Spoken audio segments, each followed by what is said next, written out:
Pinatalsik sa gitna ng unos, habang buntis, dahil sa kamay na bakal ng biyanan at kahinaan ng asawa, hindi nila alam na ang pinalayas nilang basura ay ang makapangyarihang si Celestina de Alva. Sa pagbabalik ng tunay na reyna kasama ang batas, bawat sentimo at dangal na ninakaw nila ay babawiin ng may kalupitan. Kapag ang babaeng iniwan ninyong mamatay sa dilim ang siyang magpabagsak sa inyong imperyo, handa na ba kayong lumuhod sa harap ng kanyang bagsik? Celeste, ano ba yang amoy na yan? Sinisira mo ang umaga ko. Ang matinis na boses ni Corazon ay tila isang punyal na humiwa sa katahimikan ng umaga. Napapikit ng mariin si Celeste. Ang kaniyang kamay ay kagyat na napahawak sa kaniyang malaking tiyan na 8 buwan nang dinadala. Huminga siya ng malalim, pilit na pinapakalma ang sarili. Para sa anak mo, Celeste. Para sa kanya. Iyon ang paulit-ulit niyang bulong sa sarili sa loob ng halos 2 taon nilang pagsasama ni Mateo. Dahan-dahan siyang lumingon mula sa kalan. Isang pilit ng ngiti ang idinikit niya sa kanyang mga labiti. Magandang umaga po, Mama. Nagprito lang po ako ng tuyo. Paborito po kasi ni Mateo. Nakapamiwang si Corazon sa may pintuan ng kusina. Ang muka ay nakakunot na, para bang nakaamoy ng basura. Paborito? O yan lang ang kaya mong bilhin? Ang baho sa buong bahay. Aakalain ng mga kapitbahay natin na naghihirap na tayo. Hindi na lamang umimik si Celeste. Sanay na siya. Ibinaling niya ang kaniyang atensyon sa sinangag na hinahalo. Pinipigilan ang luhang nagbabadyang pumatak. Bawat salita ng kaniyang biyenan ay isang karayom na tumutusok sa kaniyang puso. Ngunit tiniis niya ang lahat para kay Mateo. Para sa pamilyang pilit niyang binubuo. At ano yan? Itlog na maalat? Diyos ko, Celeste, hindi ka ba naaawa sa anak ko? Pinapakain mo ng pangmahirap. Dagdag pa nito, bago walang galang na umupo sa hapagkainan. Sakto namang bumaba si Sofia, ang nakababatang kapatid ni Mateo. Nakasuot ito ng mamahaling silk na pantulog at halatang bagong gising. Ah, what's that smell? It's so cheap. Ate Celeste, wala na bang iba? Bacon or something? Reklamo nito habang hinihila ang silya sa tabi ng ina. Pasensya na, Sofia. Ito lang ang naihanda ko. Mahinang sagot ni Celeste habang inilalapag ang plato ng tuyo at itlog sa mesa. Hay nako, kaya tayo hindi umuunlad dito sa bahay na to. Bulong ni Sofia sa ina. Ngunit sapat na ang lakas para marinig ni Celeste. Nagtawanan ang mag-ina na para bang siya ay isang hangin na hindi nila nakikita. Nagsimula na silang kumain. Ngunit si Celeste nawalan na ng gana. Hinawakan na lamang niya ang kaniyang tiyan, marahang hinahaplos ito. Sa bawat sipa ng sanggol sa loob niya, doon siya humuhugot ng lakas. Titiisin niya ang lahat ng pangaalipusta para lamang sa munting anghel na malapit nang dumating sa buhay niya. Ilang sandali pa, bumaba na si Mateo, sariwa mula sa paliligo at bihis na para sa opisina. Ang mabangong amoy nito ay pumuno sa hangin at sa isang iglap, tila gumaan ang pakiramdam ni Celeste. Good morning, Ma, Sofia. Bati nito bago lumapit kay Celeste at hinalikan ito sa noo. Good morning, mahal, at good morning sa baby natin. Ngumiti si Celeste, isang tunay na ngiti sa wakas. Ang yakap at halik ni Mateo ang nagsisilbing pampalubag loob niya sa malamig na pakikitungo ng pamilya nito. Wow, tuyo! Paborito ko to! Masayang sabi ni Mateo na umupo sa tabi ni Celeste. Sinimangutan siya ni Corazon.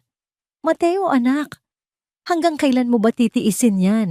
Dapat mas masustansya ang kinakain mo. Paano ka magiging produktibo sa trabaho niyan? Nag-iwas ng tingin si Mateo. Ito ang palagi niyang ginagawa. Kapag nagsimula ng magsalita ang kaniyang ina laban kay Celeste, nagiging bingi siya. Umiiwas siya sa gulo. Okay lang to, Ma. Masarap naman magluto si Celeste, sagot niya habang nagsasandok ng kanin. Pinandilatan siya ng ina, ngunit hindi na ito nagsalita pa. Tahimik nilang tinapos ang almusal. Pagkatapos kumain gaya ng dati, iniwan ng mag-inang Corazon at Sofia ang kanilang mga pinagkainan sa mesa para si Celeste ang magligpit. Si Mateo naman ay nagmamadaling nagpaalam para pumasok sa trabaho. Nang silang dalawa na lang ulit ang naiwan sa kusina, niyakap ni Mateo si Celeste mula sa likuran. Hayaan mo na lang sila, Mama. Mahal, alam mo naman yon, mainitin lang talaga ang ulo. Humarap si Celeste sa asawa. Ang mga mata ay may bakas ng pakiusap. Mateo, nasasaktan ako. Hindi lang para sa akin, kundi para sa anak natin. Naririnig niya ang lahat.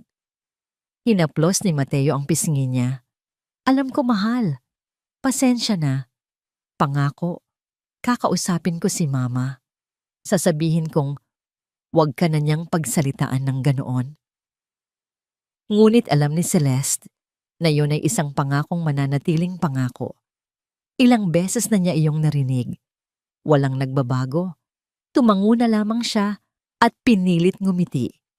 Ayaw na niyang magsimula pa ng away. Matapos umalis ni Mateo, sinimulan na ni Celeste ang pagliligpit. Habang naghuhugas siya ng mga plato, lumapit si Sofia sa kanya. Ate Celeste? Tawag nito sa tonong malambing, ngunit may pautos. Bakit, Sofia? Pahingi naman ng 2,000. May nakita kasi akong bagong labas na bag online. Limited edition lang. Natigilan si Celeste. Ang 2,000 piso ay malaking halaga. Bahagi iyon ng perang itinatabi niya para sa panganganak niya at sa mga gamit ng bata. Nako, Sofia, pasensya na, pero medyo gipit din kasi ako ngayon. Malapit na akong manganak. Biglang nag-iba ang mukha ni Sofia na wala ang pagkukunwaring tamis. Wow, ate, ang damot mo naman. 2,000 lang? Para sa pamilya mo naman to. Kapag maganda ang suot ko, hindi ba't nakakadagdag din yon sa imahe ng pamilya Villanueva? Ayaw mo ba nun? Napabuntong hininga si Celeste. Pagod na siyang makipagtalo. Para na lamang sa katahimikan, binuksan niya ang kaniyang pitaka at kinuha ang huling 2 tig-1,000 piso na naroon. Malungkot niya itong inabot kay Sofia. Salamat, ate. The best ka talaga. Masayang sabi ni Sofia. Sabay hablot sa pera at mabilis na umakyat sa kaniyang kwarto ni hindi man lang nagpasalamat ng maayos. Naiwan si Celeste na nakatayo roon, hawak ang walang lamang pitaka. Pakiramdam niya, hindi lang pera ang nawala sa kanya, kundi ang huling piraso ng kanyang dignidad. Nang matapos ang mga gawaing bahay, pumasok si Celeste sa kanilang silid ni Mateo. Umupo siya sa gilid ng kama at kinuha ang isang maliit na album. Naroon ang mga ultrasound pictures ng kanilang magiging anak, isang babae. Ang kaniyang munting tala. Hinaplos niya ang larawan. Ang mga daliri ay nanginginig. Nagsimulang mamasa ang kaniyang mga mata. Anak, bulong niya sa kawalan. Konting tiis na lang, ha? Malapit ka nang lumabas. Titiisin ko ang lahat, anak, para lang magkaroon ka ng buong pamilya. Isang pamilyang may lola at tita. Isang pamilyang may tatay na mahal ka. Kaya sana maging mabait ka lang dyan sa loob, ha? Sa katahimikan ng silid, tanging ang mahinang hikbi lamang ni Celeste ang maririnig. Niyakap niya ang kaniyang tiyan, humuhugot ng lakas mula sa buhay na nasa loob nito. Ito ang kaniyang mundo. Ang kaniyang dahilan para magpatuloy. Samamantala, sa sala, hindi mapakali si Corazon. Kanina pa siya palakad-lakad habang hawak ang kaniyang telepono. Bigla itong tumunog at sa pagkataranta, halos mabitawan niya ito. Isang numero na hindi rehistrado. Nanginginig niyang sinagot ang tawag. Hello? Isang malamig at mapanganib na boses ang sumagot mula sa kabilang linya. Corazon, nasaan na ang bayad mo? 3 buwan ka ng overdue. Ang pasensya ko, nauubos na. Namutla si Corazon. Sandali lang. Parang awa niyo na. Bigyan niyo pa ako ng kaunting panahon. Magkakaroon ako ng pera malaking pera. Hanggang Biyernes, kapag wala kang dalang 1,000,000, alam mo na ang mangyayari sa anak mong si Mateo. Sabi ng boses, bago marahas na ibinaba ang tawag. Napasandal si Corazon sa pader, hinahabol ang kanyang hininga. Ang kanyang mga mata ay nanlalaki sa takot. 1,000,000? Saan siya kukuha ng ganoong kalaking pera? Narinig niya ang pagbaba ni Sofia sa hagdanan. Masayang ipinapakita ang bag na in-order nito online.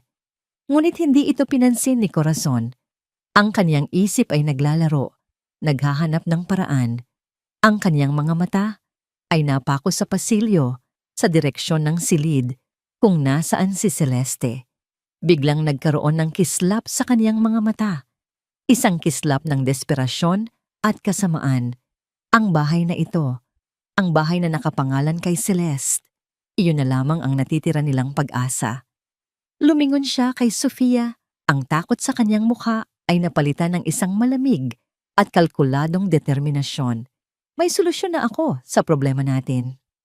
Pagod na umuwi si Mateo mula sa trabaho.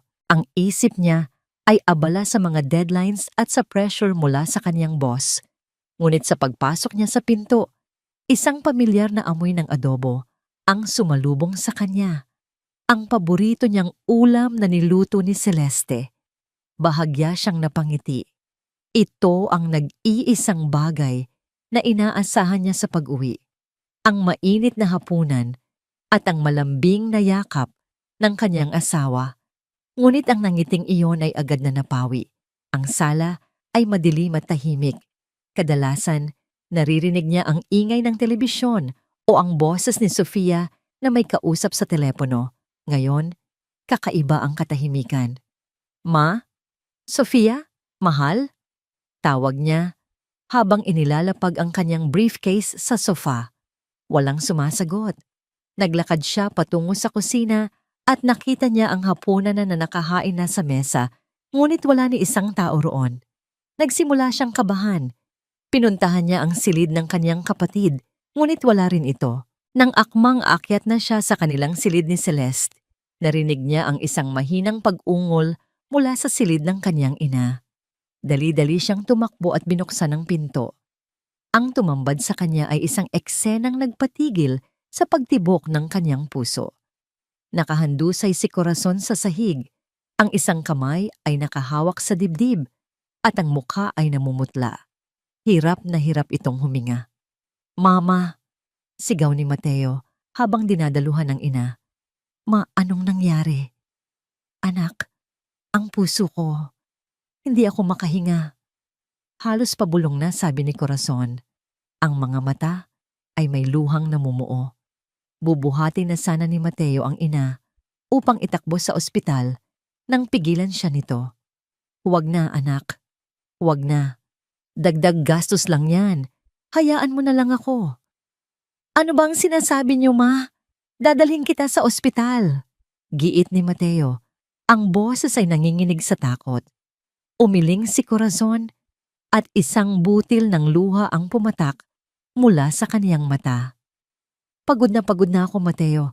Sa lahat ng problema. Sa lahat ng utang. Hindi ko na kaya. Doon natigilan si Mateo.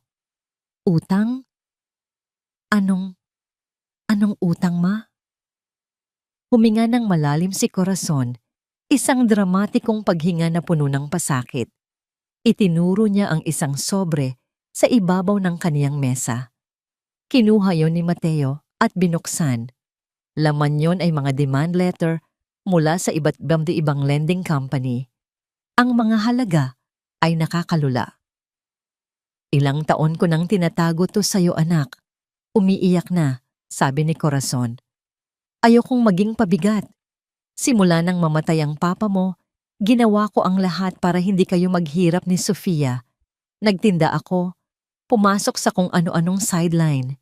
Pero hindi naging sapat. Lumaki ng lumaki ang utang.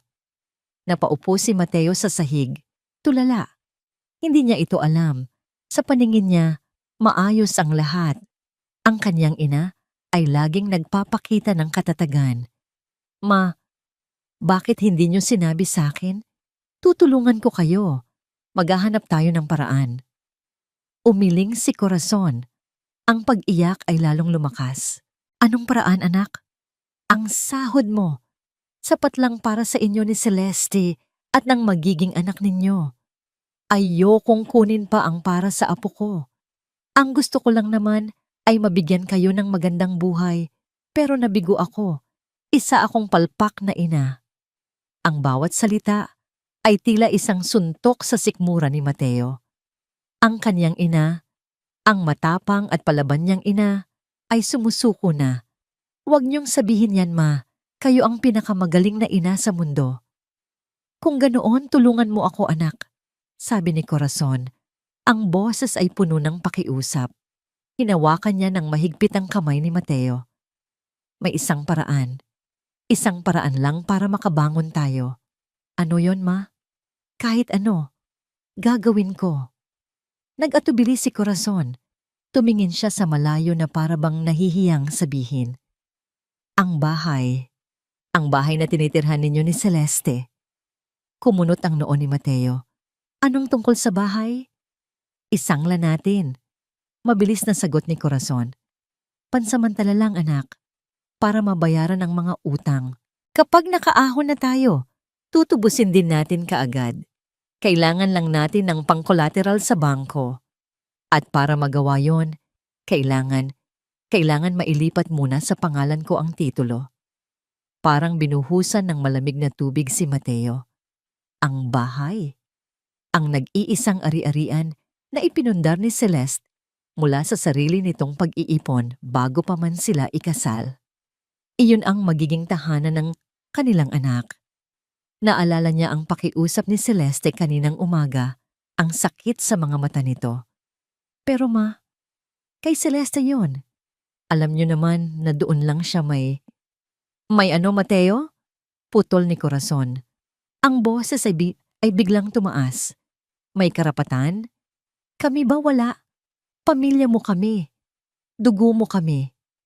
Ilang taon na siyang nakikitira sa atin ng libre noon, di ba? Ngayong tayo naman ang nangangailangan, ipagdadamot niya ang isang pirasong papel? Hindi naman sa ganoon, ma. Pero buntis si Celeste. Ayokong ma-stress siya. Mas stress ba iyon kaysa makita ang nanay mong mamamatay sa atake sa puso? Sigaw ni Corazon, habang muling napahawak sa dibdib. Hindi mo ba naiintindihan, Mateo? Para sa pamilya to. Para sa tinto. Si Celeste, ibang tao siya.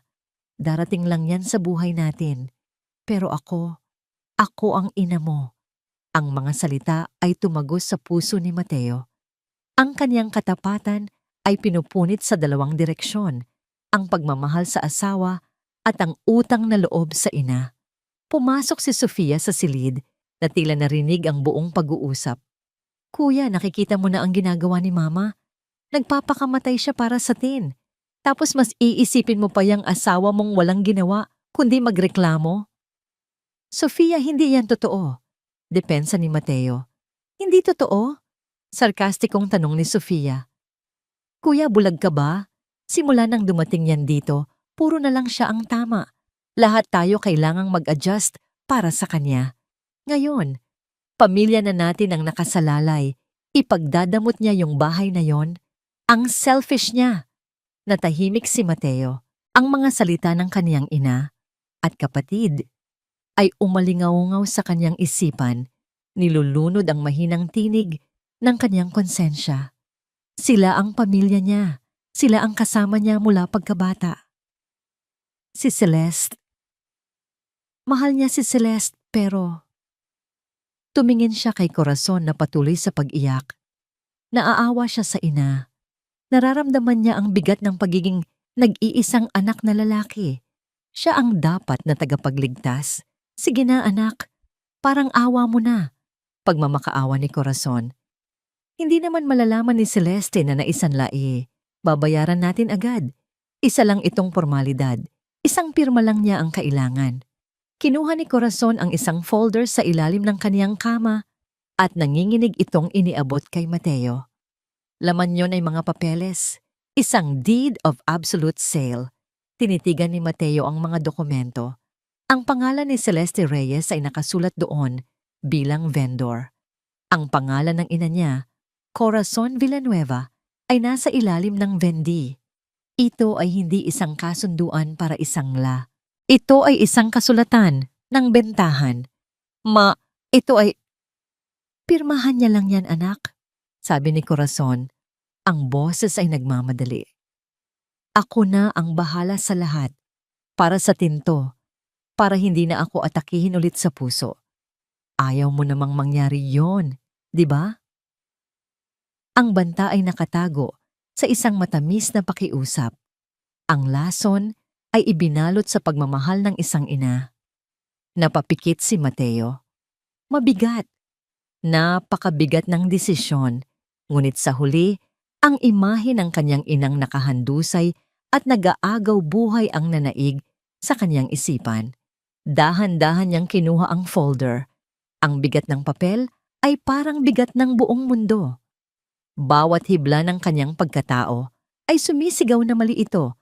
Ngunit ang takot na mawala ang kanyang ina ay mas malakas. Tumango siya. Hindi makatingin sa mga mata ni Corazon. Isang ngiti ng tagumpay ang sumilay sa labi ni Corazon. Isang nangiting hindi nakita ni Mateo. Tumayo si Mateo. Ang mga binti ay tila naging tingga. Naglakad siya palabas ng silid. Ang bawat hakbang ay isang pagtapak sa kanyang sariling konsensya. Narinig niya ang boses ni Celeste mula sa itaas. Mahal, andyan ka na pala? Halika, kain na tayo. Ang malambing na boses na yon ay tila isang kutsilyong lalong humiwa sa kanyang puso. Huminto siya sa paanan ng hagdanan, hawak ang mga papeles ng kataksilan. Huminga siya ng malalim, pinipilit na buuin ang isang kasinungalingan sa kanyang isip. Pinatatag niya ang kanyang sarili. Pilit na iwinawaksi ang imahe ng nagtitiwalang mukha ni Celeste. At pagkatapos, dahan-dahan siyang nagsimulang umakyat patungo sa silid kung saan naghihintay ang kanyang asawa. Dala ang isang desisyon na babago sa kanilang buhay magpakailanman. Nakahiga si Celeste sa kanilang kama, marahang hinahaplos ang kaniyang tiyan habang nagbabasa ng isang libro para sa mga magiging ina. Isang maliit na ngiti ang nakaguhit sa kaniyang mga labi. Sa kabila ng lahat ng sakit na nararamdaman niya sa pakikitungo ng kaniyang mga biyenan, ang silid na ito ang kaniyang kanlungan. Dito, siya at si Mateo ay bumubuo ng sarili nilang mundo. Isang mundong malapit ng madagdagan ng isang munting anghel. Narinig niya ang marahang pagbukas ng pinto. Pumasok si Mateo at agad na napansin ni Celeste ang kakaibang bigat sa mga balikat nito. Ang mukha nito, na karaniwang nagliliwanag sa tuwing makikita siya, ay nababalot ng isang dilim na hindi niya mawari. Mahal, anong problema? Tanong niya, habang maingat na bumabangon mula sa pagkakahiga. Hindi makatingin ng diretso si Mateo sa kaniyang mga mata. Ang tingin nito ay laging nakababa. Sa sahig, sa dingding, kahit saan, wag lang sa kanya. May hawak itong isang folder at ang mga kamay nito ay bahagyang nanginginig. Celeste, may kailangan lang sana akong pakiusap sa'yo, nauutal na sabi ni Mateo. Lumapit siya sa asawa at hinawakan ito sa braso. Ano yon? Sabihin mo sa'kin. Iniabot ni Mateo ang folder, umiiwas pa rin ang tingin. Kailangan mo lang pirmahan to, mahal. Para sa pamilya. Nagtatakang kinuha ni Celeste ang folder. Binuksan niya ito at sinimulang basahin. Ang kaniyang mga mata ay mabilis na tumakbo sa mga teknikal na salita. Ngunit isang parirala ang tumalon mula sa pahina at tila sumampal sa kaniyang mukha. Deed of absolute sale. Nanlamig ang buong katawan ni Celeste. Ang tibok ng kaniyang puso ay biglang bumilis. Benta! Deed of sale? Mateo, ano to? Nanginginig niyang tanong. Bakit ko ibebenta ang bahay? Kanino? Kay Mama. Halos pabulong na sagot ni Mateo. Tumingin si Celeste sa asawa, hindi makapaniwala. Kay Mama Corazon? Bakit? Mateo, ang bahay na to. Ito na lang ang meron ako. Ito ang pinag-ipunan ko mula sa dugo at pawis ko. Ito ang magiging tahanan ng anak natin. Pansamantala lang mahal. Pilit na paliwanag ni Mateo. Ang mga salita ay tila isinasa ulo. May problema lang sa negosyo si Mama. Kailangan niya ng collateral. Isasangla lang niya. Tapos tutubusin din agad. Formalidad lang tong deed of sale para mapabilis ang proseso sa bangko. Hindi tanga si Celeste. Alam niya ang pagkakaiba ng sangla at benta. Ang kasulatang hawak niya ay isang tuluyang paglilipat ng pagmamay-ari. Hindi, mariin niyang sabi, habang isinasara ang folder. Hindi totoo yan. Kung sangla yan, dapat mortgage agreement to. Mateo, anong totoong nangyayari? Pinipilit ka ba nila? Biglang bumukas ng malakas ang pinto. Pumasok si Corazon, kasunod si Sofia. Ang kanilang mga mukha ay wala ng bahid ng pagkukunwari. Ang naroon ay purong kasakiman at pagkainip. Ano pa bang hindi mo maintindihan, Celeste? Mataray na, sabi ni Corazon. Ibibigay mo ang bahay sa amin. Simple lang. Tumayo ng tuwid si Celeste. Ang isang kamay ay nakahawak pa rin sa kanyang tiyan na para bang pinoprotektahan ng kanyang anak mula sa kasamaang nasa harapan niya. Ito ang unang pagkakataon na haharapin niya ang biyenan ng walang takot.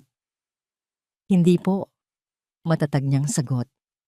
Ang bahay na ito ay para sa magiging anak ko. Isang sarkastikong tawa ang kumawala sa lalamunan ni Corazon. Anak mo?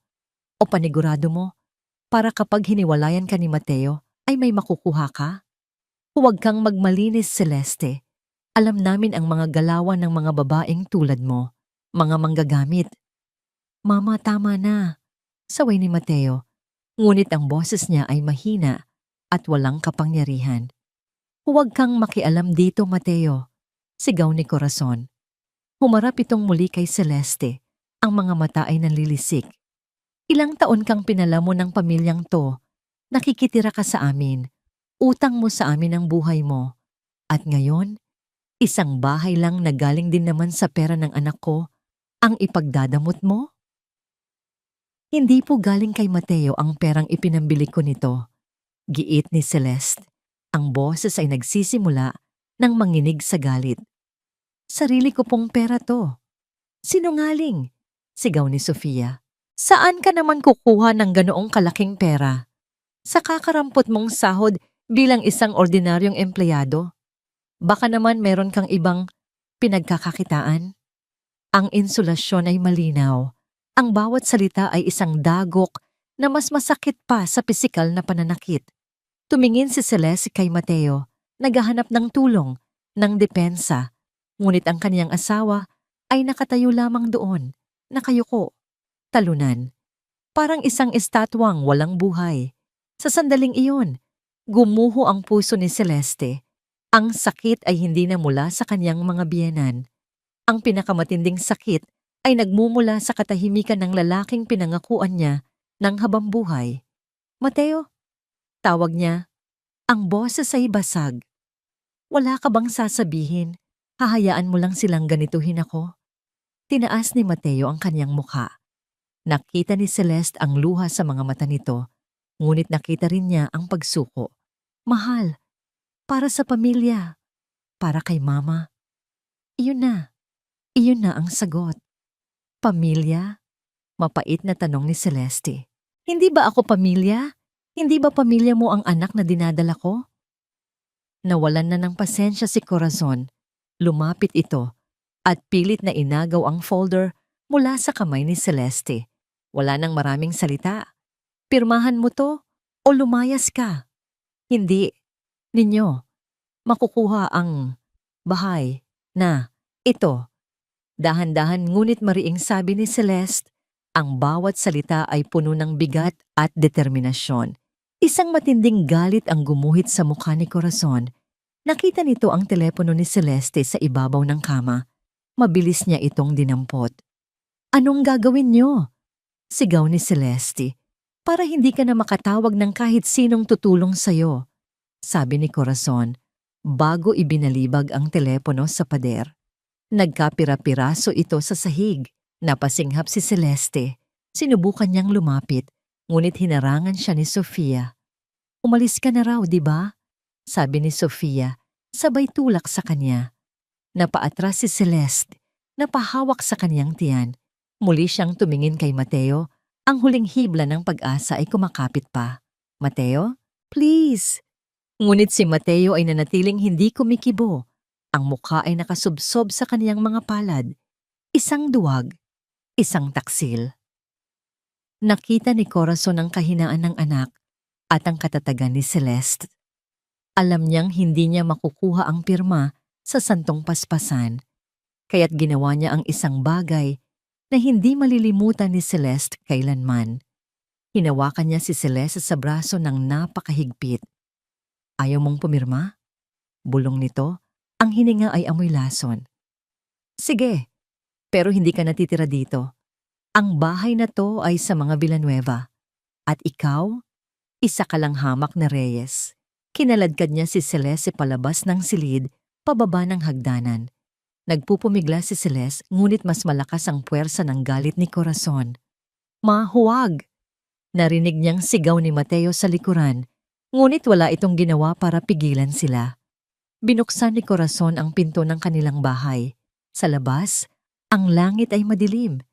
Nagsisimula ng pumatak ang malalakas na butil ng ulan, hudyat ng isang paparating na bagyo. Itinulak ni Corazon si Celeste palabas ng pinto ng buong lakas.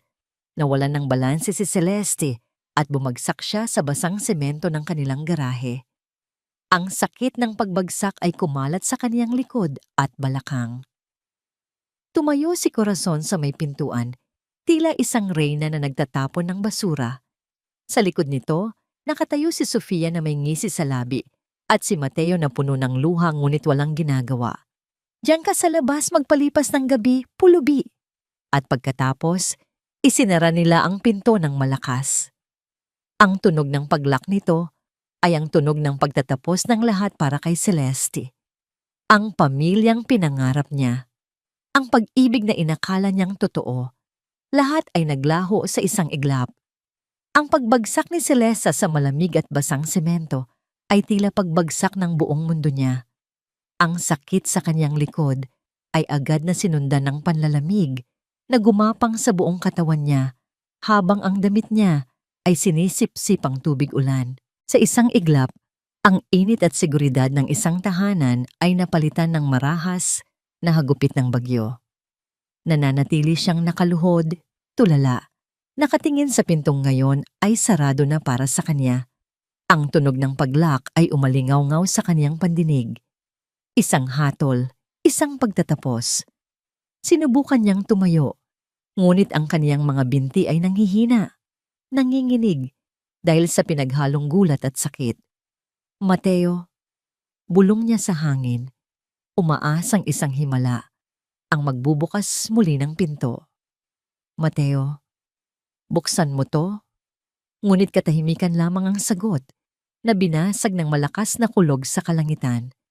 Gamit ang natitirang lakas, gumapang siya patungo sa bakal na tarangkahan. Hinawakan niya ang malamig na rehas. Ang mga daliri ay nanginginig. Sinubukan niyang yugyugin ito. "Tulong! Buksan niyo to, Mateo!" Sigaw niya, ang boses ay paos at nagahalo sa ingay ng ulan. Wala siyang pakialam kung may makarinig na kapitbahay. Ang tanging nasa isip niya ay ang anak niya. Hindi sila maaring manatili sa labas. Mula sa bintana ng sala, naaninag niya ang anino ni Corazon at Sofia. At pagkatapos, narinig niya ang isang bagay na mas masakit pa sa sampal. Mas malupit pa sa pagtulak sa kanya palabas. Narinig niya ang kanilang halakhak. Isang mahina, ngunit malinaw na halakhak ng tagumpay. Sa sandaling iyon, gumuho ang lahat ng natitirang pag-asa sa puso ni Celeste. Hindi ito isang pagkakamali. Hindi ito bunga ng galit na lilipas din. Ito ay isang plano. Isang malupit at kalkuladong plano. Bumitaw siya sa tarangkahan at napasandal dito. Ang likod ay dumadaos-dos pababa hanggang sa muli siyang mapaupo sa sahig.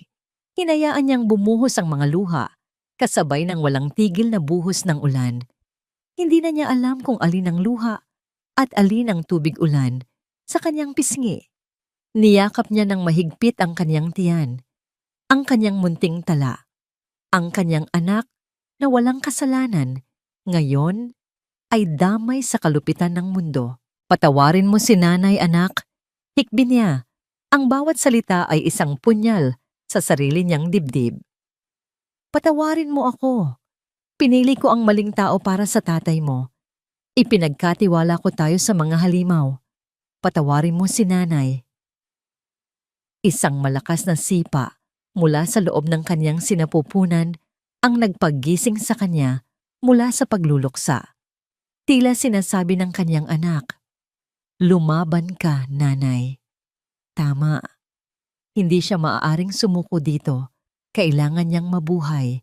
Kailangan nilang parehong mabuhay. Dahan-dahan, sinubukan niyang tumayo. Sumisigaw ang bawat himaymay ng kanyang katawan sa sakit at lamig. Ngunit ininda niya ito. Kailangan niyang makahanap ng tulong. Kailangan niyang makarating sa isang lugar na ligtas. Nagsimula siyang maglakad, paika-ika, palayo sa bahay na yon. Ang bahay na minsan niyang tinawag na tahanan.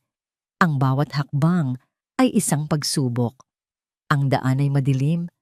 Tanging ang paminsan-minsang kidlat ang nagbibigay liwanag. Ang tubig ay hanggang sa kaniyang mga bukong-bukong.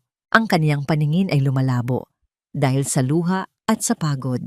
Nakita niya sa di kalayuan ang mga piraso ng kaniyang basag na telepono. Kung sana lang gumagana pa ito. Sa kaniyang pagnanais na makalayo, hindi niya napansin ang isang nakausling tipak ng semento sa bangketa. Ang kaniyang paa ay sumabit dito. Nawalan siya ng balanse. Ang mundo ay umikot. Ang tanging narinig niya ay ang sarili niyang pagsigaw habang bumabagsak siya ng malakas sa matigas na kalsada. Ang kaniyang tagiliran at tiyan ang unang tumama. Isang matinding sakit. Isang sakit na hindi niya pa naramdaman kailanman. Ang biglang kumalat mula sa kaibuturan ng kanyang sinapupunan. Ito ay hindi sakit ng pagbagsak. Ito ay isang bagay na mas malalim, mas nakakatakot. Isang mainit na likido ang naramdaman niyang dumaloy sa pagitan ng kanyang mga binti. Hindi, bulong niya sa takot. Hindi pa ngayon. Sinubukan niyang gumalaw, ngunit parang naparalisa ang kalahati ng kaniyang katawan. Ang sakit ay paulit-ulit, na tila isang kutsilyong paulit-ulit na itinarak sa kanya. Napasigaw siya sa sakit, ngunit ang sigaw niya ay nilamon ng ingay ng bagyo. Nakahiga siya roon, sa gitna ng kalsada, basang-basa, nasasaktan, at nag-iisa. Ang kanyang paningin ay tuluyan ng nanlabo. Ang lakas niya ay nauubos na. Ito na ba ang katapusan? Dito na lang ba sila magtatapos ng kaniyang anak? Sa gitna ng kadiliman, isang nakakasilaw na liwanag ang biglang tumama sa kanyang mukha. Dalawang ilaw mula sa isang paparating na sasakyan. Huminto ito ilang talampakan lamang mula sa kinaroroonan niya. Bumukas ang pinto ng isang itim at eleganteng kotse. Isang lalaking nakasuot ng mamahaling suit ang mabilis na bumaba. May hawak na itim na payong. Ang kanyang mga sapatos ay lumusong sa tubig baha habang nagmamadali itong lumapit sa kanya. Hindi na maaninag ni Celeste ang mukha nito. Ang tanging nakikita niya ay ang anino nito na nagbibigay proteksyon sa kanya mula na sa ulan. Narinig niya ang boses ng lalaki. Isang boses na puno ng pag-aalala at gulat. Isang boses na tila pamilyar mula sa isang malayong nakaraan. Celestina, anong ginagawa nila sa'yo? Celestina, matagal na mula nang may tumawag sa kanya sa pangalang iyon. Ang pangalang iyon ay pag-aari ng isang babaeng naiwan niya sa nakaraan. Isang babaeng mayaman, makapangyarihan, at hindi kailanman hahayaang tapak-tapakan siya ng sinuman. Ang pangalang iyon ay hindi si Celeste, ang asawang sunod-sunuran. Sinubukan niyang sumagot, ngunit walang boses na lumabas. Ang huling naramdaman niya ay ang marahang pag-angat sa kanya mula sa malamig na semento. Isang pares ng malalakas, ngunit maingat na mga braso ang bumuhat sa kanya. Sa isang iglap, naramdaman niya ang init. Naramdaman niya ang seguridad. Bago siya tuluyang lamunin ng dilim, isang pangalan ang namutawi sa kanyang isipan. Isang pangalan mula sa nakaraang yon. Rafael? At pagkatapos, ang lahat ay naging itim. Get me, Doctor. Alcaraz now. Tell him it's a code omega from Mr. Sarmiento. The patient is Celestina de Alva. Yes, that's Celestina de Alva. Ang boses ni Rafael Sarmiento ay kalmado, ngunit may bigat ng autoridad na nagpatigil sa lahat ng nurse at doktor sa emergency room ng St. Alva Medical Center. Habang mabilis na itinutulak ang gurney na kinalalagyan ng walang malay na si Celeste, si Rafael ay parang isang general na nagbibigay ng utos sa gitna ng digmaan. Prepare the executive suite sa maternity wing. I want round-the-clock monitoring. And get my legal team on the phone. Tell them to start a file. Case name, Villanueva. Basa pa ang kanyang mamahaling suit at ang kanyang sapatos na gawa sa Italianong katad ay nasira na ng tubig baha, ngunit wala siyang pakialam. Ang tanging mahalaga ay ang babaeng nakahiga sa kaniyang harapan. Ang balat ay namumutla, ang labi ay kulay ube, at may bahid ng dugo sa laylayan ng bestida nito. Habang isinasalba ng mga doktor si Celeste, napasuntok si Rafael sa pader ng pasilyo. Ang kaniyang kalmadong ekspresyon ay napalitan ng nag-aapoy na galit. Sa isip niya, sinisingil na niya ang pamilyang Villanueva. Ang bawat galos, bawat pasa, bawat luhang pumatak mula kay Celeste ay may katumbas na kabayaran. Ilang taon na niyang binabantayan si Celeste mula sa malayo. Iyon ang huling habilin sa kanya ng ama ni Celeste, ang kanyang ninong at mentor, si Don Ricardo de Alva, bago ito pumanaw. Rafael, iho, sabi ng matanda noon. Ang boses ay mahina na dahil sa sakit. Ang anak ko, may kakaiba siyang pangarap. Gusto niyang maranasan ang simpleng buhay. Gusto niyang makahanap ng pag-ibig na hindi nakatingin sa apelyido o sa pera natin. Hayaan natin siya. Pero mangako ka sa akin, hinding-hindi mo siya pababayaan. At tinupad niya ang pangakong yon. Sa loob ng 5 taon, ang mga tauhan ni Rafael ay tahimik na nakabantay kay Celeste. Alam niya ang lahat. Ang trabaho nito sa isang maliit na kumpanya, ang panliligaw ni Mateo Villanueva, ang kasal, at ang unti-unting pagmamaltrato ng pamilya nito. Maraming beses na gusto na niyang makialam, ngunit pinigilan niya ang sarili. Iyon ang gusto ni Celeste, ang subukang mabuhay ng normal. Ngunit ngayong gabi, tapos na ang pagmamasid mula sa malayo. Sinira ng mga Villanueva ang kasunduan. Lumipas ang 2 oras na tila isang dekada. Sa wakas, lumabas si Dr. Alcaraz, ang pinakamagaling na OB-GYN sa bansa.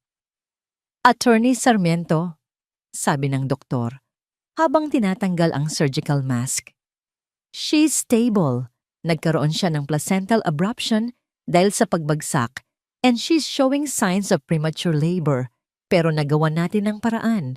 Sa ngayon, ligtas sila pareho ng sanggol. Nakahinga ng maluwag si Rafael. Isang malaking tinik ang nabunot sa kanyang dibdib. Salamat, Doc. Maraming salamat. Kailangan niya ng masusing pagbabantay at kumpletong pahinga. Walang anumang stress. She's in a very delicate condition. Ako na ang bahala, Doc. Sisiguraduhin kong wala nang kahit anong makakagulo sa kanya. Nang mailipat na si Celeste sa isang pribado at marangyang silid, umupo si Rafael sa tabi ng kama nito. Hinawinin niya ang ilang hibla ng buhok na nakatabing sa mukha nito. Payapa itong natutulog, ngunit kahit sa pagtulog, bakas pa rin ang sakit at pagod sa mukha nito. Pasensya na, Celestina, bulong niya. Sana mas maaga akong kumilos. Hindi ko nahahayaang mangyari ulit to. Kinaumagahan, dahan-dahang iminulat ni Celeste ang kaniyang mga mata. Ang unang bumungad sa kanya ay ang puting kisame at ang amoy ng antiseptic. Sinubukan niyang bumangon, ngunit isang pamilyar na sakit ang kaniyang naramdaman. At doon, bumalik ang lahat. Ang sigawan, ang pagtulak, ang ulan, ang pagbagsak. Ang kaniyang mga mata ay nanlaki sa takot. Agad niyang kinapa ang kaniyang tiyan. Ang anak ko? Paos niyang tanong. Ang boses ay nanginginig. Ligtas siya.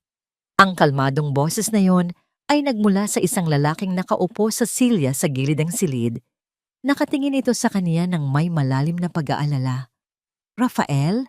Hindi makapaniwalang tanong ni Celeste. Ngumiti si Rafael, isang maliit at pampalubag loob ng ngiti. Ako nga, Celestina. Ligtas kayo pareho. Nasa St. Alva ka. Bumuhos muli ang luha ni Celeste. Ngunit ngayon, ito ay luha ng pasasalamat. Buhay ang anak niya. Ligtas sila. Ngunit kasunod ng pasasalamat ay ang pagbabalik ng pait. Wala na, Rafael. Hikbi niya. Wala na ang lahat. Ang bahay. Kinuha na nila ang bahay. Iyon na lang ang meron ako para sa anak ko. Wala na kaming matitirhan. Umiling si Rafael. Kalmado siyang tumayo at kinuha ang kaniyang leather briefcase. Binuksan niya ito at naglabas ng isang makapal na folder na puno ng mga dokumento. Tungkol sa bahay, panimula niya, ang boses ay profesional na. Hindi nila kayang kunin ang isang bagay na hindi naman sayo in the first place. Natigilan si Celeste sa pag-iyak. Kumunot ang noo niya sa pagkalito. Anong ibig mong sabihin? Inilatag ni Rafael ang isang dokumento sa ibabaw ng kama. Nakalimutan mo na ba, Celestina? Ang Celeste Reyes persona mo ay may limitadong pondo. Hindi sapat ang ipon niya para makabili ng bahay sa halagang yon. Ang perang ginamit para bilhin ang bahay na yon ay galing sa Tala Corporation sa pamamagitan ng isa sa ating mga trust company. Ang titulo ay nakapangalan sa iyo bilang isang formality para mapanatili ang iyong simpleng pamumuhay. Pero ang tunay na nagmamay-ari ng property na yon, ayon sa batas, ay ang korporasyon. Tinitigan ni Celeste ang mga dokumento. Dahan-dahan, ang kaniyang pagkalito ay napalitan ng pagkaunawa. At pagkatapos, ang pagkaunawa ay napalitan ng isang bagay na matagal na niyang hindi naramdaman. Kapangyarihan. Hindi siya biktima. Hindi siya pulubi. Sila, ang pamilyang Villanueva, ang mga magnanakaw na sumusubok na nakawin ang hindi kanila. Tinaas ni Celeste ang kaniyang tingin mula sa mga papel at tumingin ng diretso kay Rafael. Ang mga mata niyang kanina lang ay puno ng luha at desperasyon. Ngayon ay nagliliyab sa isang malamig at matigas na determinasyon. Ang kahinaan ay nawala. Ang babaeng nakahiga sa kama ay hindi na si Celeste Reyes. Siya na ngayon, si Celestina de Alva. Rafael, sabi niya, ang boses ay hindi na nanginginig. Ito ay matatag. Ito ay puno ng awtoridad. Simulan mo na ang dapat simulan. Isang maliit na ngiti ang sumilay sa labi ni Rafael. Ito ang Celestina na kilala niya.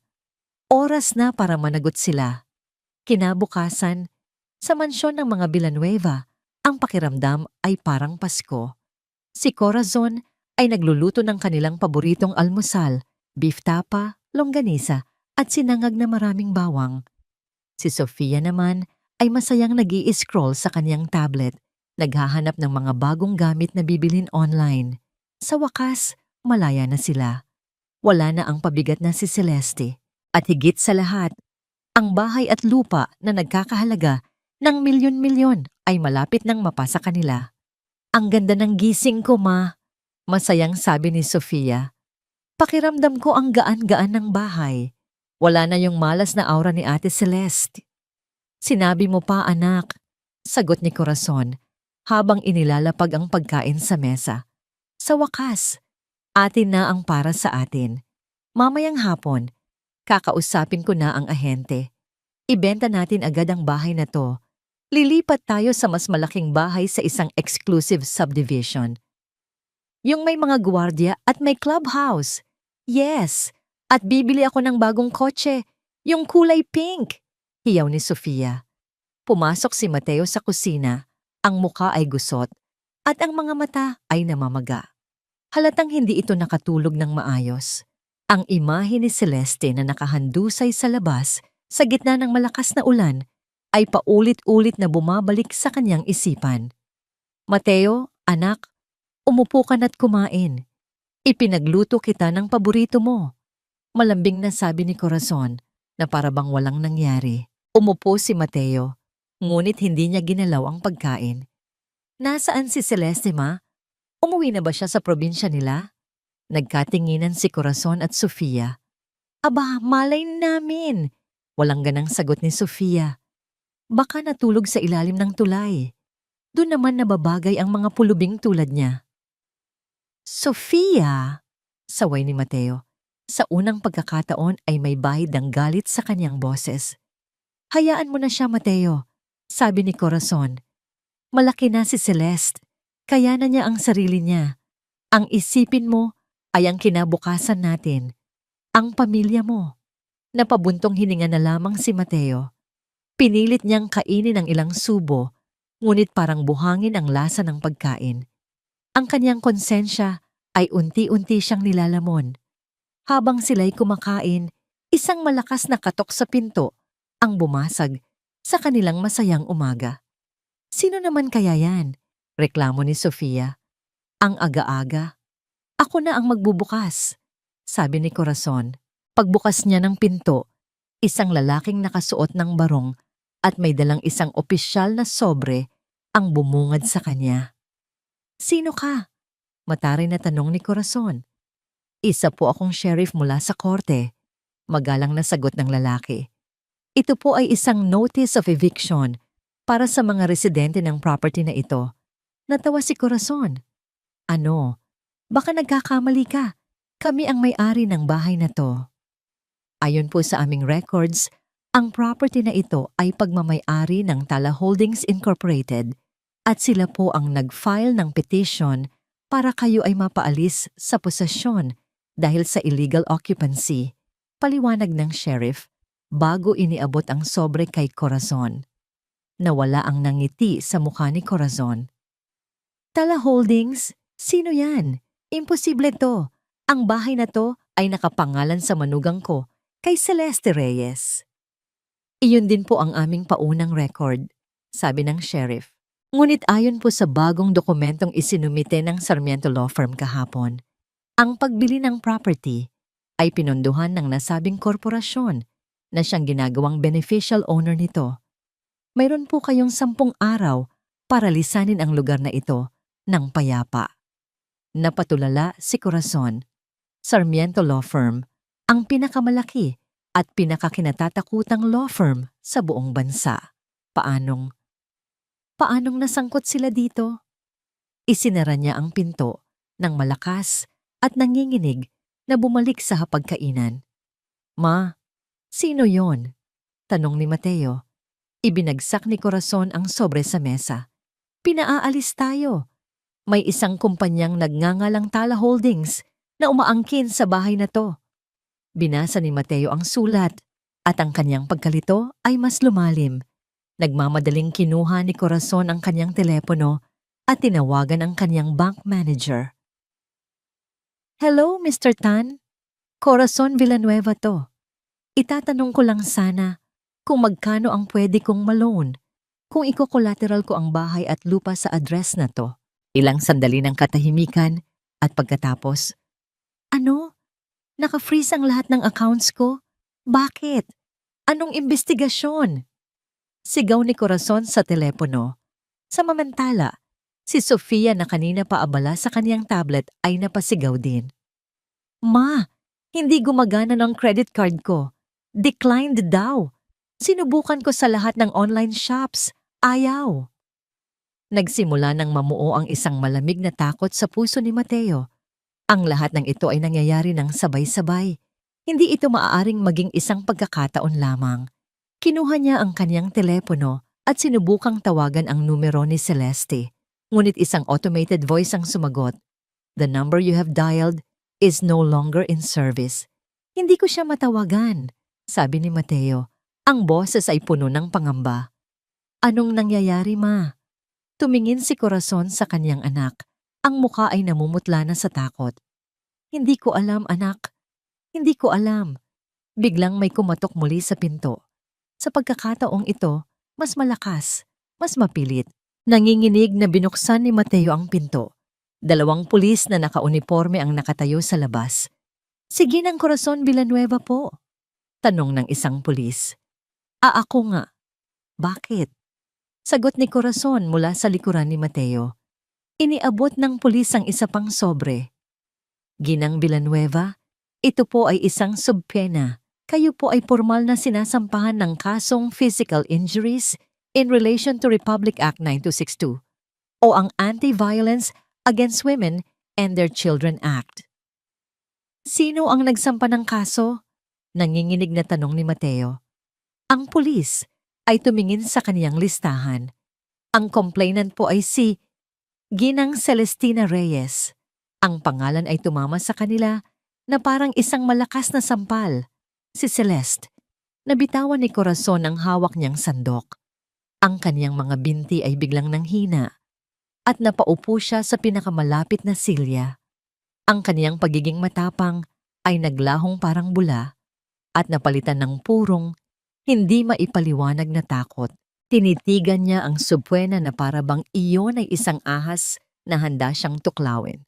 Si Celeste. Ang mahina at sunod-sunurang si Celeste na tinapakan at itinaboy nila, ngayon ay lumalaban. At hindi ito lumalaban ng mag-isa. Mayroon siyang mga abogado, mayroon siyang kapangyarihan na hindi nila alam kung saan nanggagaling. Ang simula ng kanilang pagbagsak ay dumating, at ito ay mas mabilis at mas malupit kaysa sa inaakala nila. Ang mansyon ng mga Villanueva, na kanina lang ay puno ng tawanan at pag-asa, ay nabalot na ngayon ng isang mabigat at nakakabinging katahimikan. Ang subpuina ay nakapatong sa gitna ng kanilang hapagkainan. Tila isang bombang naghihintay na sumabog. Si Corazon ay hindi mapakali. Palakad-lakad siya sa sala. Ang telepono ay nakadikit sa kanyang tainga. Paulit-ulit niyang tinatawagan ang numero ng kanyang abogado. Isang maliit na abogadong tumutulong sa kanya sa mga maliliit na kaso noon. Ngunit ngayon, walang sumasagot. Bakit hindi niya sinasagot? Sigaw ni Corazon sa hangin. Ang boses ay puno ng pagkasipayo. Baka natatakot din siya, ma. Mahinang sabi ni Mateo na nakaupo sa sofa at nakasubsob ang muka sa kaniyang mga palad. Sarmiento Law Firm ang kalaban ka natin. Walang sino mang maliit na abogado ang lalaban sa kanila. Biglang bumukas ang pinto at pumasok ang 2 malalaking lalaki na mukhang siga. Ang kanilang mga mata ay malikot. Sinusuri ang bawat sulok ng bahay. Sino kayo? Paano kayo nakapasok? Takot na tanong ni Sofia. Nasaan si Corazon Villanueva? Tanong ng isa sa mga lalaki. Ang boses ay magaspang. Ako nga. Anong kailangan ninyo? Nanginginig na sagot ni Corazon. Ngumisi ang lalaki. Ang boss namin, nagpapaalala lang siya tungkol sa utang mo. Ang sabi niya, dahil mukhang may problema ka sa pera, kukunin na lang muna namin ang ilang mga gamit mo bilang paunang bayad. Bago pa man makasagot si Corazon, nagsimula ng magbuhat ang mga lalaki. Kinuha nila ang malaking flat screen TV. Kinuha nila ang sound system. Kinuha nila ang mga painting sa dingding. Kinuha nila ang antigong florera na pamana pa ng ina ni Corazon. Huwag! Huwag yan! Pagmamakaawa ni Corazon habang sinusubukang pigilan ng mga lalaki. Ngunit isang tulak lang mula sa isa sa kanila, napaupo siya sa sahig. Sa susunod na bumalik kami, Corazon, hindi na gamit ang kukunin namin, sabi ng lalaki. Bago sila tuluyang umalis, dala ang mga mamahaling kagamitan. Naiwan silang 3 sa halos walang lamang sala, tulala at hindi makapaniwala. Ang kanilang karangyaan ay unti-unting hinuhubad sa kanilang harapan. Kinabukasan, mas lalong lumala ang sitwasyon. Umuwi si Mateo mula sa opisina Nang mas maaga kaysa dati, ang mukha ay blangko. Anak, bakit ang aga mo? Tanong ni Corazon. Hindi sumagot si Mateo. Inilapag niya ang isang maliit na kahon sa mesa. Laman yun ang mga gamit niya mula sa kaniyang opisina. Sinibak ako sa trabaho. Ano? Sabay na sigaw ni Corazon at Sofia. Ang kumpanyang pinagtatrabahuhan ko, isa pala sa mga supplier ng Tala Corporation. Mapait na paliwanag ni Mateo. Nakatanggap daw sila ng utos mula sa itaas na tanggalin ang lahat ng empleyadong may kaugnayan sa pamilyang Villanueva. Walang pali-paliwanag. Tanggal agad.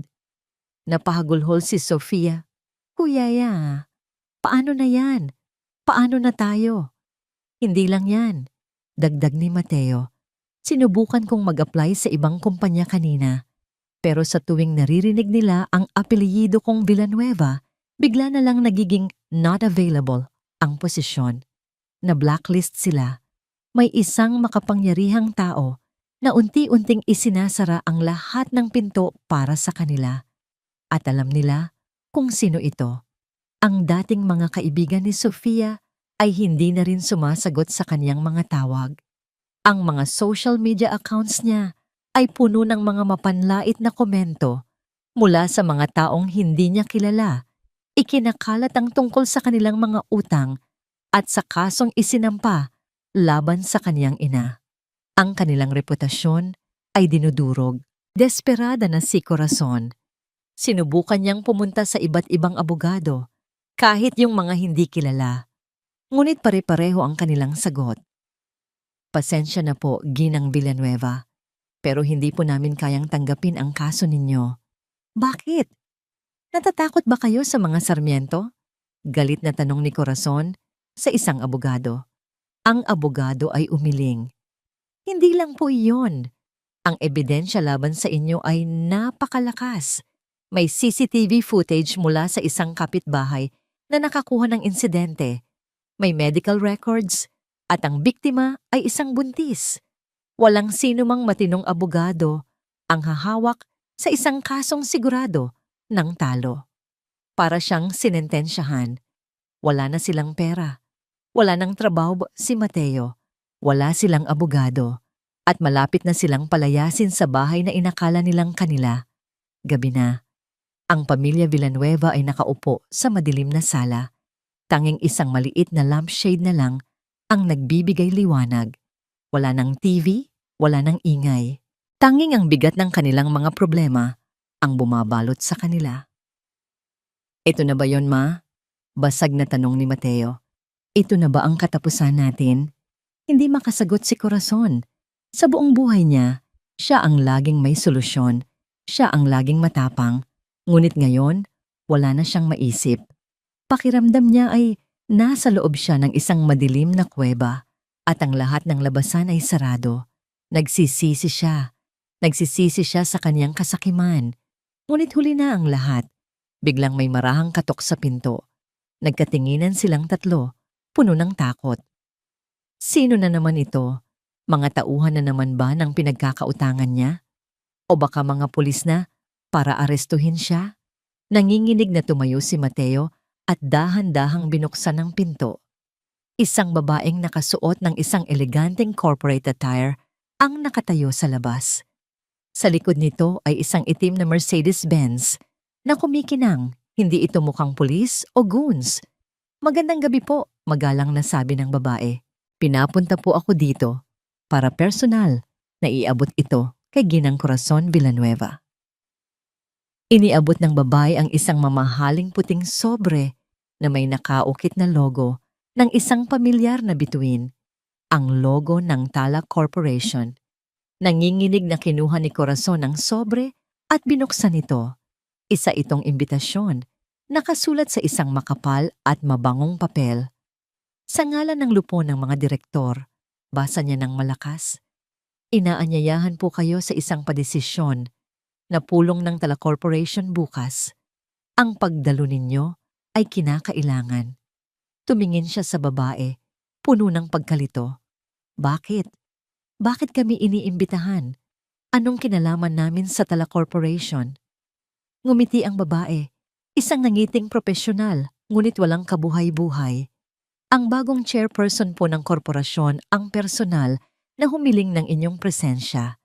Siya po ang magpapasya sa kahihinatnan ng lahat ng kasong kinakaharap ninyo. Isang maliit na sinag ng pag-asa ang sumilay sa puso ni Corazon. Isang pagkakataon. Baka ito na ang pagkakataon para magmakaawa, para humingi ng tawad. Sino ang bagong chairperson? Tanong ni Corazon. Ang nangiti ng babae ay hindi nagbago. Malalaman niyo po bukas. At pagkatapos, tumalikod na ang babae at sumakay sa kotse na mabilis na nawala sa dilim ng gabi. Naiwan si Corazon na hawak ang imbitasyon. Ito na ang kanilang huling baraha, ang kanilang huling pag-asa. Wala silang ideya kung anong naghihintay sa kanila, ngunit wala na silang pagpipilian kundi ang harapin ito. Sa loob ng isang linggo, ang marangyang silid sa St. Alba Medical Center ang naging mundo ni Celeste. Ang mga pader na kulay krema, ang malambot na kama, at ang mga bulaklak na araw-araw na dumarating mula kay Rafael ay nagsilbing kanlungan niya mula sa bagyo na kaniyang pinagdaanan. Ngunit ang tunay na nagpagaling sa kanya ay hindi ang komportableng paligid. Ito ay ang tunog, ang steady na thump-thump-thump ng puso ng kanyang anak mula sa fetal monitor na nasa tabi ng kanyang kama. Sa bawat tibok, nararamdaman niyang lumalakas din siya. Ang tibok na yon ang kanyang paalala kung para saan at para kanino siya lumalaban. Isang hapon, habang nagbabasa siya ng mga ulat ng kumpanya na inihatid ni Rafael, naramdaman niya ang isang pamilyar ngunit mas matinding sakit. Mas matalas, mas regular. Agad niyang pinindot ang call button para sa nurse. Ilang oras ang lumipas. Ang sakit ay naging paghihirap. Ang bawat paghilab ay isang alon na nagbabantang lunurin siya. Ngunit sa bawat pagdaan ng alon, hindi galit o takot ang nasa isip niya. Ang tanging naroon ay ang imahe ng isang munting mukha na malapit na niyang makita. Sa loob ng delivery room, sa gitna ng mga utos ng doktor at ng ingay ng mga makina, natagpuan ni Celeste ang isang kakaibang kapayapaan. Hinawakan niya ng mahigpit ang kamay ng nurse at sa bawat pag-iri, ibinuhos niya ang lahat ng sakit, lahat ng pait, lahat ng pagmamahal na naipon sa kanyang puso. At pagkatapos, isang malakas na iyak ang pumuno sa silid. Isang iyak na mas matamis pa sa kahit anong musika sa mundo. It's a girl, Mrs. Reyes, a beautiful, healthy baby girl, sabi ng doktor. Ang boses ay puno ng saya. Inilapag ng nurse sa kanyang dibdib ang isang munting nilalang balot sa isang puting kumot. Mainit, maliit, perpekto. Tinitigan ni Celeste ang kanyang anak. Ang maliliit nitong mga daliri, ang manipis nitong buhok, ang mga mata nitong nakapikit pa. At sa sandaling iyon, lahat ng sakit na kaniyang naramdaman sa mga kamay ng mga Villanueva ay naglaho. Lahat ng paghihirap ay nagkaroon ng kabuluhan. Bumuhos ang kaniyang mga luha, ngunit hindi ito ang mga luhang puno ng pait. Ito ay mga luhang dalisay, mga luhang puno ng pagmamahal na hindi niya akalaing posible pala. Hello! Bulong niya sa anak, ang boses ay basag. Hello, my little star. Hinaplos niya ang malambot nitong pisngi. Ang pangalan mo ay Tala, dahil ikaw ang bituin na nagbigay liwanag sa pinakamadilim kong gabi. Kinabukasan, habang natutulog ng mahimbing si Baby Tala sa basinet sa tabi ng kama, pumasok si Rafael. May dala itong isang bouquet ng mga puting rosas at isang ngiti sa labi. Congratulations, Celestina, bati niya ng mahina. She's beautiful. Salamat, Rafael, sagot ni Celeste. Ang mga mata ay hindi maalis sa pagkakatingin sa anak. Salamat sa lahat. Umupo si Rafael sa silya. Naihatid na ang imbitasyon sa mga Villanueva. Bukas na ang pulong. Handa ka na ba? Huminga ng malalim si Celeste. Ilang araw na ang nakalipas, baka nagatubili pa siya. Baka may kaunting awa pa siyang naramdaman para kay Mateo. Ngunit ngayon, habang tinitingnan niya ang kanyang anak, wala nang lugar para sa pag-aalinlangan. Lumingon siya kay Rafael at ang nakita nito ay hindi na ang babaeng sugatan na kanyang iniligtas mula sa ulan. Ang nakita niya ay isang ina, isang reyna na handang protektahan ang kanyang kaharian.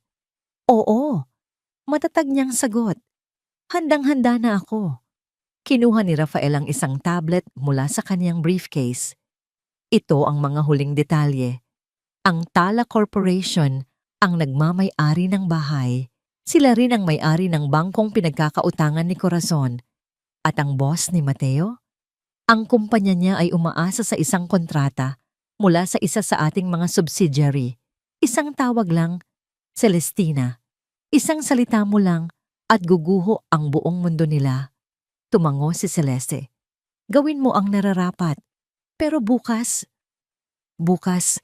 gusto ko silang harapin. Gusto kong makita nila kung sino ang babaeng sinubukan nilang wasakin. Masusunod, sabi ni Rafael. Bago umalis, lumingon siyang muli kay Celeste. Ang iyong ama. Magiging proud siya sa'yo. Nang makaalis si Rafael, naiwan si Celeste kasama ang kanyang anak. Dahan-dahan niyang binuhat si Tala mula sa basinet at niyakap ito. Inamoy niya ang mabangong buhok nito. Para sa'yo ito, anak, bulong niya. Lahat ng gagawin ko mula ngayon para sa kinabukasan mo. Sisiguraduhin ni nanay na hindi ka na makakaranas ng kahit anong sakit. Sisiguraduhin kong lalaki ka sa isang mundong ligtas at puno ng pagmamahal. Kinagabihan, bago ang araw ng pagtutuos, tumayo si Celeste sa harap ng malaking salamin sa kaniyang silid. Nakasuot na siya ng isang eleganteng itim na business suit na ipinadala ni Rafael. Ang kanyang buhok ay maayos na nakapusod. Ang kanyang mukha ay may bahagyang makeup, sapat lang para itago ang mga bakas ng pagod at bigyang diin ang talas ng kanyang mga mata. Tinitigan niya ang kanyang refleksyon.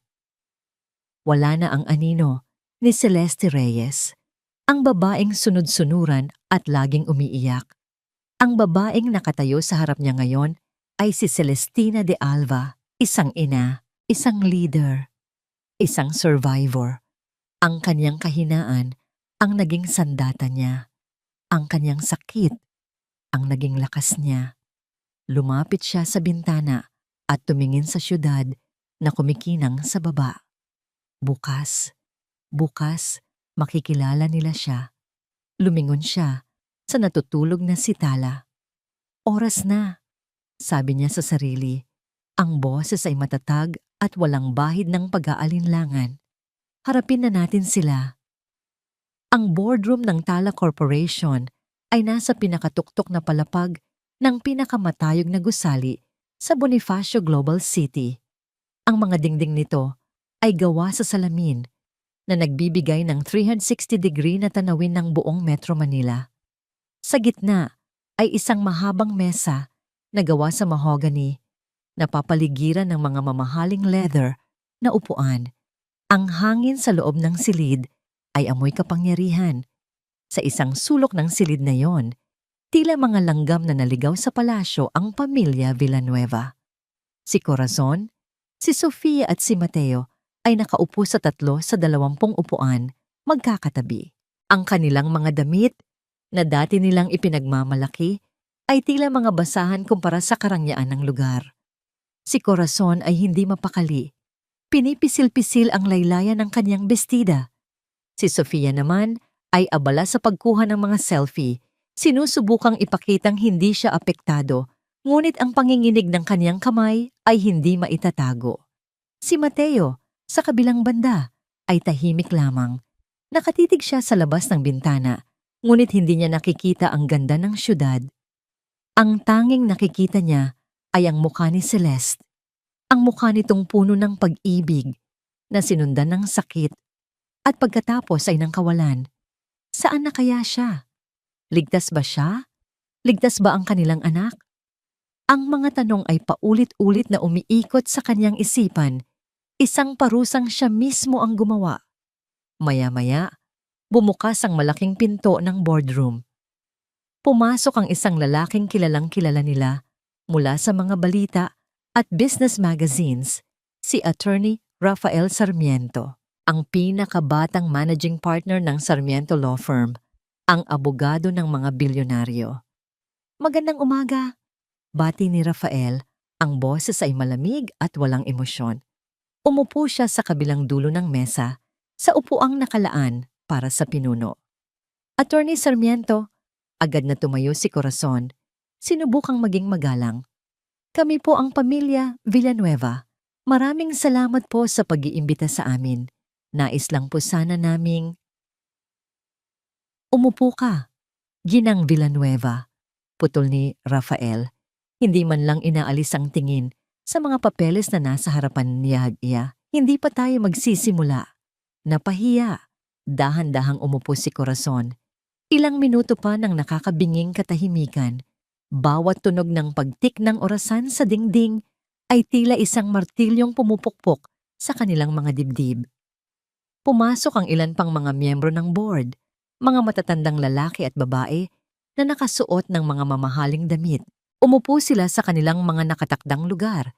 Binati si Rafael at pagkatapos ay tumingin sa pamilya Villanueva ng may pagtataka at kaunting pagkamuhi. Maari na ba nating simulan, attorney?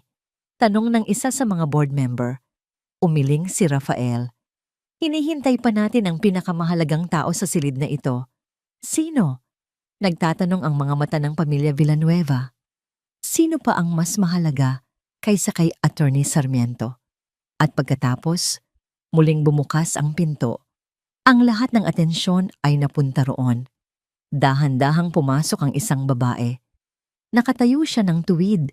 Ang bawat hakbang ay puno ng kumpiyansa.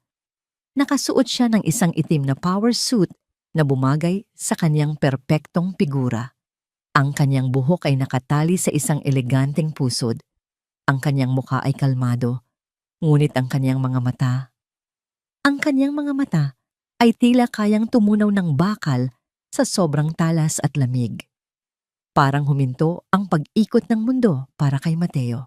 Ang paghinga niya ay tila nanakaw mula sa kanyang mga baga. Ang babaeng iyon, ang babaeng naglalakad na tila pag-aari niya ang mundo. Si Celeste. Ngunit hindi ito ang Celeste na kilala niya.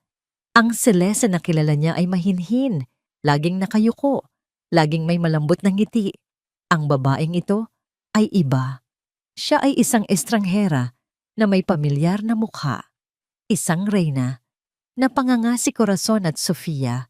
Ang kanilang mga mata ay nanlaki sa hindi makapaniwalang pagkamangha. Naglakad si Celeste papunta sa kabilang dulo ng mesa, hindi man lang sila tinitingnan. Para sa kanya sila ay hangin. Mga muebles na bahagi ng silid.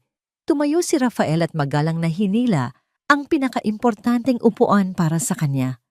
Madam Chairperson, umupo si Celeste at sa pag-upo niya, tila ang buong silid ay yumukod sa kanya. Iyon ang sentro ng grabidad. Iyon ang kapangyarihan. Nagsimulang magsalita si Rafael. Mga ginoo at ginang, mga miyembro ng lupon, maraming salamat sa inyong pagdalo.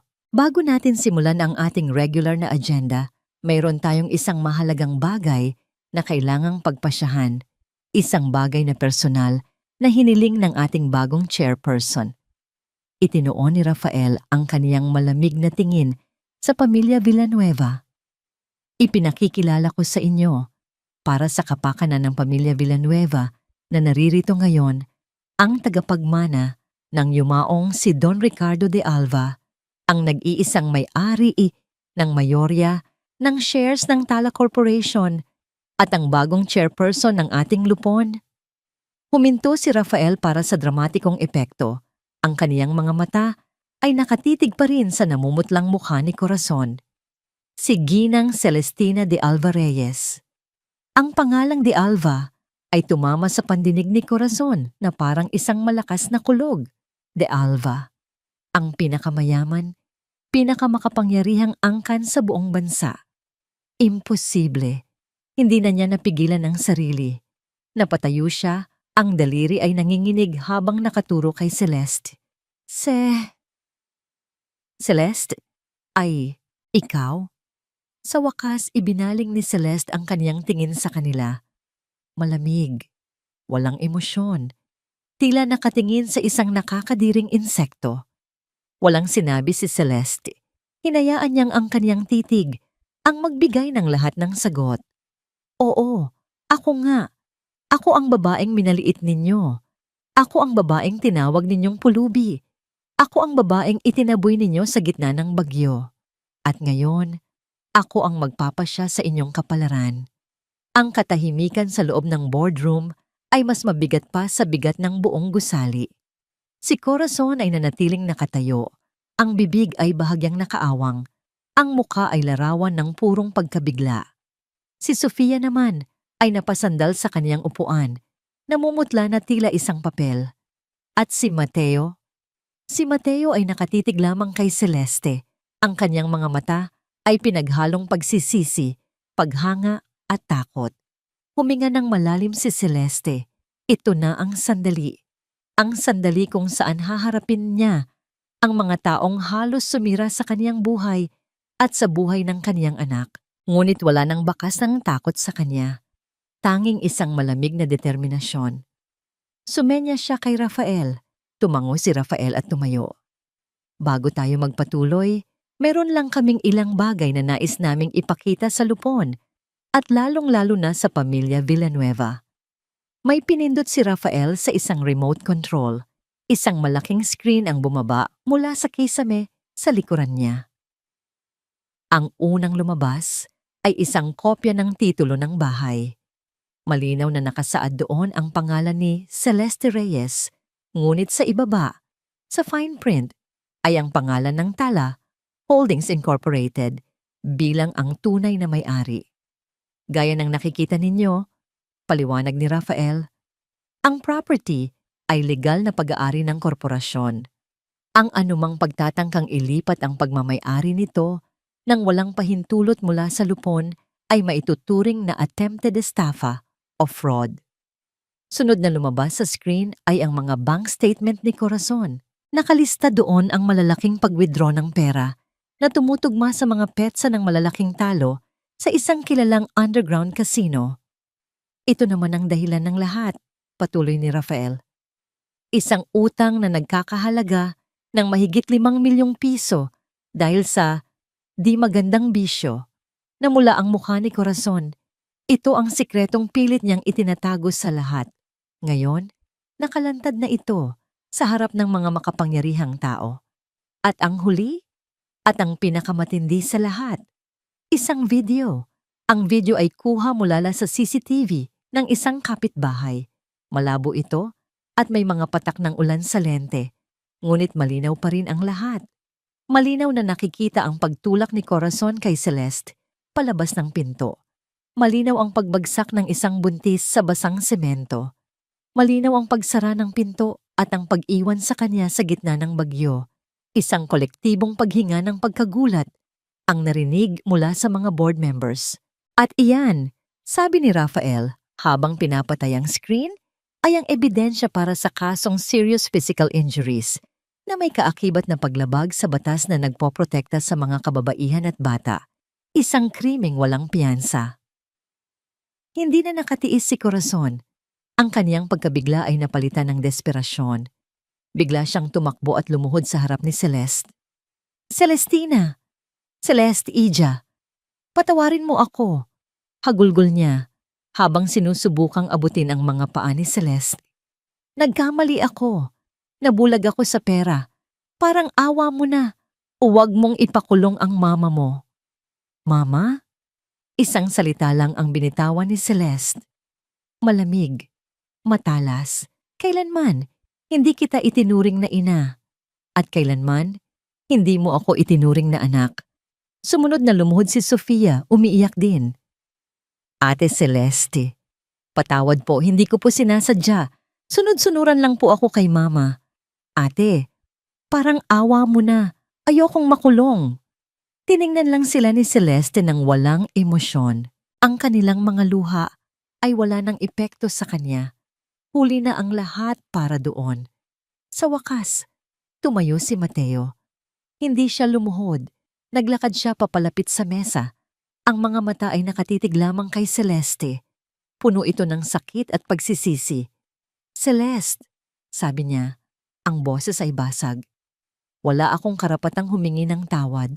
Alam kong wala nang babalikan pa. Pero gusto kong malaman mo na sa bawat araw na darating, pagsisisihan ko ang gabing iyon. Pagsisisihan ko ang pagiging duwag ko." Tumingin siya sa tiyan ni Celeste. "Ang anak natin, kumusta siya?" Ito ang unang pagkakataon na nagbago ang ekspresyon sa mukha ni Celeste. Isang bahagyang paglambot na agad ding napalitan ng tigas. "Huwag mong itanong ang isang bagay na wala kang pakialam." Sagot niya, "Ang pagmamahal na sinasabi mo ang halos pumatay sa anak ko." Ang mga salitang yon ay tumama kay Mateo nang mas malakas pa sa sampal. Napayuko siya. Talunan. Tumayo si Celeste. Ang kanyang presensya ay pumuno sa buong silid. Tumingin siya sa kaniyang mga biyenan na nakaluhod pa rin at pagkatapos ay sa lalaking minsan niyang minahal. "Tapos na ang pag-arte," mariin niyang sabi. "Ang batas ang magpapasya sa inyong kapalaran. Attorney Sarmiento, maaari mo nang gawin ang dapat mong gawin." Sumenya si Rafael sa mga gwardya na nakatayo sa may pinto. Bumukas ang pinto at pumasok ang dalawang pulis na kanina pa naghihintay sa labas. "Corazon at Sofia Villanueva," sabi ng isang pulis. "Kayo ay inaaresto sa salang paglabag. Sa RIA 9262, may karapatan kayong manahimik." Nagsimulang magpumiglas at magsisigaw sina Corazon at Sofia habang pinoposasan. Ang kanilang mga pagmamakaawa ay umalingaw-ngaw sa marangyang silid. Isang malungkot na tunog sa lugar ng kapangyarihan. Hinila na sila palabas ng mga pulis. Naiwan si Mateo. Hindi siya kasama sa warrant. Ang kasalanan niya ay hindi pisikal, kundi emosyonal at moral. Isang bagay na habang buhay niyang pagbabayaran sa sarili niyang konsensya. Bago siya tuluyang umalis, lumingon siyang muli kay Celeste. "Celeste, mag-iingat ka." Iyon na lamang ang nasabi niya. Bago tuluyang tumalikod at sumunod sa kanyang ina at kapatid, patungo sa isang kinabukasang sila mismo ang sumira. Nang mawala na sila, muling umupo si Celeste. Ang kaniyang mga balikat ay bahagyang bumagsak, tila nabunutan ng isang napakabigat na tinik. "Tapos na." Tumingin siya kay Rafael. "Salamat." Ngumiti si Rafael. "Walang anuman, Madam Chairperson." Tumingin si Celeste sa labas ng bintana, sa malawak na syudad sa ilalim niya.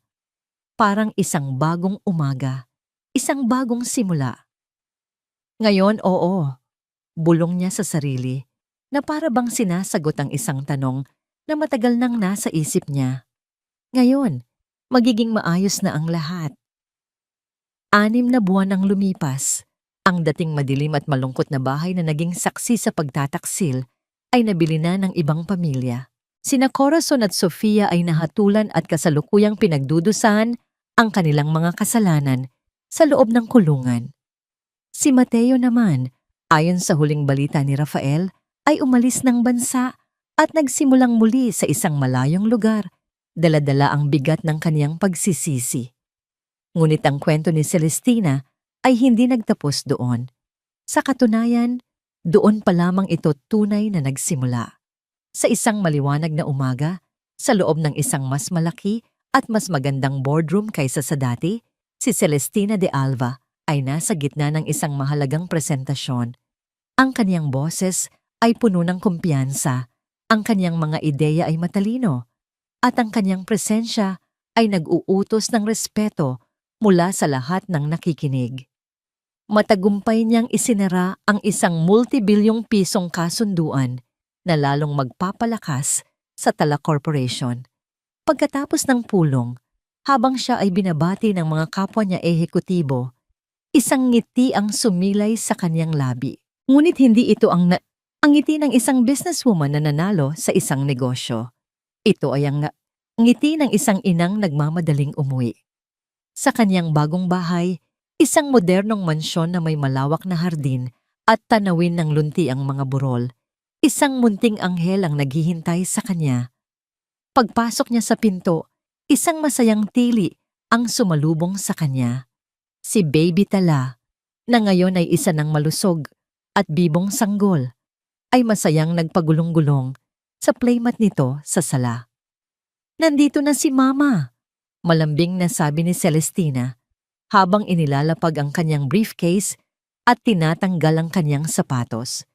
Agad siyang umupo sa sahig at niyakap ang kanyang anak. Niyakap niya ito ng mahigpit.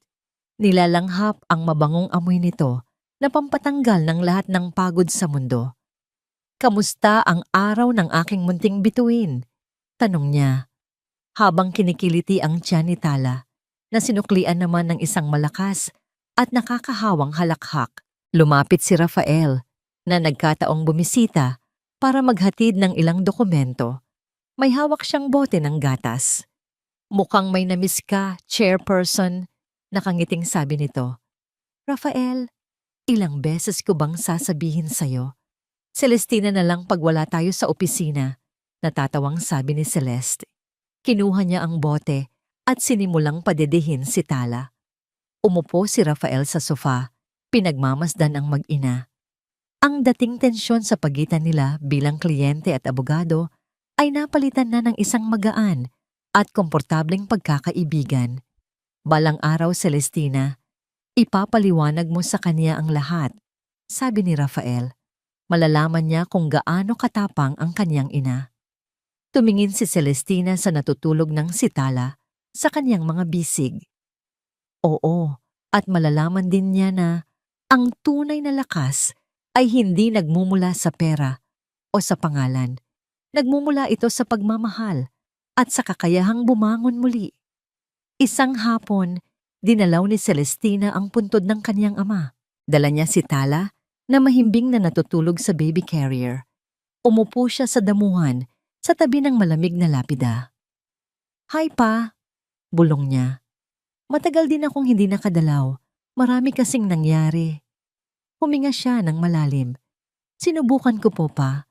Sinubukan kong hanapin ang simpleng buhay na pinangarap ko. Nagkamali po ako. Nasaktan. Pero sa lahat ng yon, may isang bagay na tama ang nangyari." Maranyang hinaplos ang ulo ni Tala. "Ito po siya pa, ang apo ninyo. Si Tala, ang bituin ko." "Salamat po pa. Salamat sa pag-aalaga sa akin kahit wala na kayo. At wag po kayong mag-alala. Kaya ko na po. Kaya na naming dalawa." Nang gabing iyon, sa nursery ni Tala na pininturahan ng mga bituin at buwan, kinakantahan ni Celestina ang kanyang anak ng isang oyayi. Ang silid ay payapa. Tanging ang mahinang ilaw mula sa isang night lamp ang nagsisilbing liwanag. Habang pinagmamasdan niya ang payapang mukha ng kanyang anak, naramdaman ni Celestina ang isang kapayapaan na hindi kayang bilhin ng kahit anong yaman. Ang kanyang puso ay buo na muli. Hindi dahil sa nakaganti siya, kundi dahil natagpuan niya ang tunay na kaligayahan. Ang kanyang paglalakbay ay hindi naging madali. Puno ito ng sakit, pagtataksil, at luha. Ngunit sa dulo ng lahat ng iyon, natagpuan niya hindi lang ang kanyang lakas, kundi pati na rin ang kanyang sarili. Niyakap niya ang kanyang anak at tumingin sa labas ng bintana, sa kalangitan na puno ng mga kumikinang na bituin. Ngumiti siya, isang tunay at kontentong ngiti. "Sinimulan natin ang lahat, anak," bulong niya. "Isang bagong simula para sa ating dalawa."